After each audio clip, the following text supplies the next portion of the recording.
I still remember the night they laughed at me. It was after the harvest dance, firelight throwing shadows across the yard. One of the women said it loud enough for all to hear. "She'll never be a mother." Their faces turned to me, some with pity, most with smirks. I said nothing. That silence followed me for years, until the day he returned. A hunter, lean from the trail, carrying more than rifles and scars. 4 children stepped out from behind him, and every one of them called me mother. The cabin sat at the edge of town, where grass gave way to dust and cedar brush. Evening light thinned over the horizon, painting the sky in a pale, worn yellow. The woman worked outside, hanging a patched shirt on the line. Her hands were cracked from soap and wood, her back stiff from years of hauling water. The air smelled of dry earth and smoke from the neighbor's chimney. She paused when she heard it. Hoofbeats. Slow, heavy, the kind that carried purpose. No wagon, just a rider. She turned, clothespin still between her fingers. The man came into view, tall in the saddle, shoulders broad beneath a dust-stained coat. His face carried the lines of trail miles and hunger. She knew him, though she had not seen him in years. He dismounted without a word. Boots struck the dirt, the sound dull in the evening hush. Then came the smaller sounds, feet scuffing the ground, a cough, the soft call of a child's voice.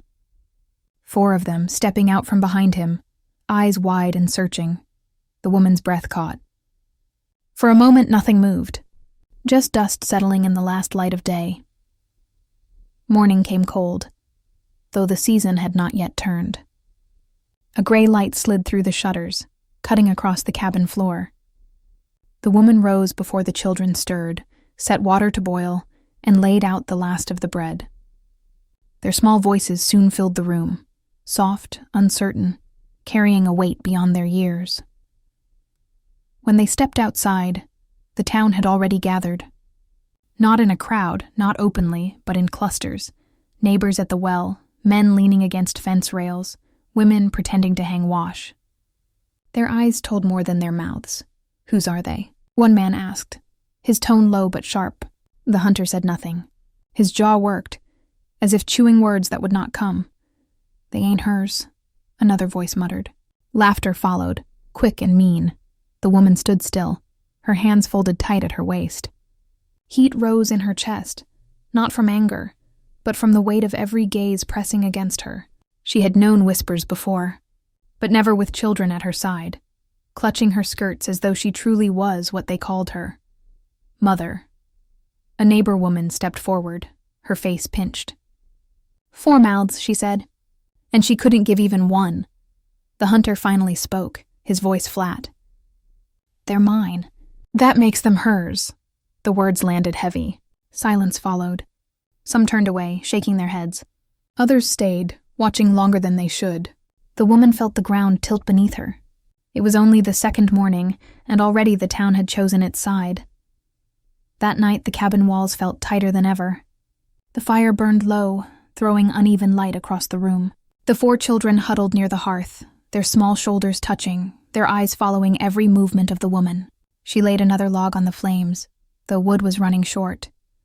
The hunter sat at the table, back bent, hat in his hands. He had barely spoken since they arrived. His silence carried something heavier than the judgment of neighbors. "You should have told me," she said quietly. Her voice barely cut above the crackle of fire. He didn't lift his head. "Would it have mattered?" She turned, meeting his shadowed face. Yes, it would have.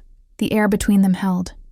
The children stirred, whispering among themselves, as if sensing the weight of grown words they couldn't yet understand. Finally, he raised his eyes. They were lined with exhaustion. Their mother's gone. Took sick on the trail. I buried her near the cedar stand. I thought... He stopped, jaw tightening. "I thought maybe you'd turn us away." Her hands gripped the chair back, knuckles pale. "After all they've said of me?" She shook her head once. I couldn't. For a long moment, neither spoke. The fire popped, sparks chasing smoke into the dark. One of the children reached out, tugged at her dress hem, and leaned against her side as though the question had already been answered. The hunter watched, shoulders slumping, something in his face loosening for the first time since he arrived.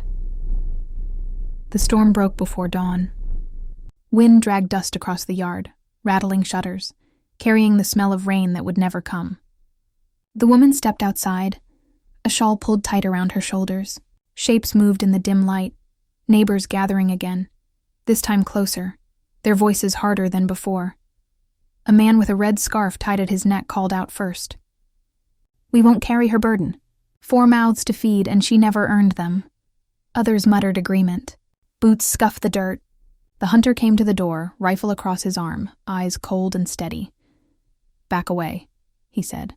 His voice cut the wind. The man with the scarf spat on the ground. "They ain't hers. Ain't yours to force on us neither. You ride out, or we drive you out." The children pressed against the woman's skirts, wide-eyed. She felt their hands clinging, their fear sharp against her skin. Something inside her steadied. She stepped forward, past the hunter's arm. "They are mine," she said. Her words were plain, no louder than needed. "You mocked me once, said I could never be a mother. Look at them now. They call me so, and that's enough." Silence dropped heavy. The wind eased, as if listening. The scarfed man's face twisted, but he didn't move closer. One by one, the neighbors broke off, muttering, drifting back to their homes. Only the dust remained, swirling in the empty yard. The hunter lowered the rifle. His eyes found hers, unreadable, but no words followed. The children held tighter, as though they had weathered a storm greater than wind. The cabin was still when night returned. Wind no longer clawed at the shutters, and the yard outside lay empty. Inside, the fire burned steady, filling the room with a low, warm glow. The children had settled near the hearth, drifting into sleep one by one. Their breaths came even, their small hands unclenched. The woman covered them with a wool blanket, her touch careful, as if afraid to wake what she had only just been given. The hunter sat at the table, his hat laid aside, his hands bare. He watched her without speaking, the silence no longer sharp but carrying a different weight. "You stood for them," he said finally. His voice was low, worn from the day. She turned, shawl draped over her shoulders. "I stood for myself," she answered. A pause, then softer. "And for you." For a long time, neither moved. The fire shifted, wood collapsing into embers. She reached to the mantel, took down the small carved ring she had kept for years, hidden in a box no one touched. It had been meant for a child who never came. Now she placed it in the smallest of the children's hands. The hunter's eyes followed the motion. He exhaled slowly, shoulders easing. "They'll sleep safe here," she said. He nodded once. "So will I." The firelight caught their faces, lined with years of silence, reshaped now by something steadier. Outside, the town lay quiet. Inside, the cabin held more than judgment or loss. It held a family bound not by birth but by choice.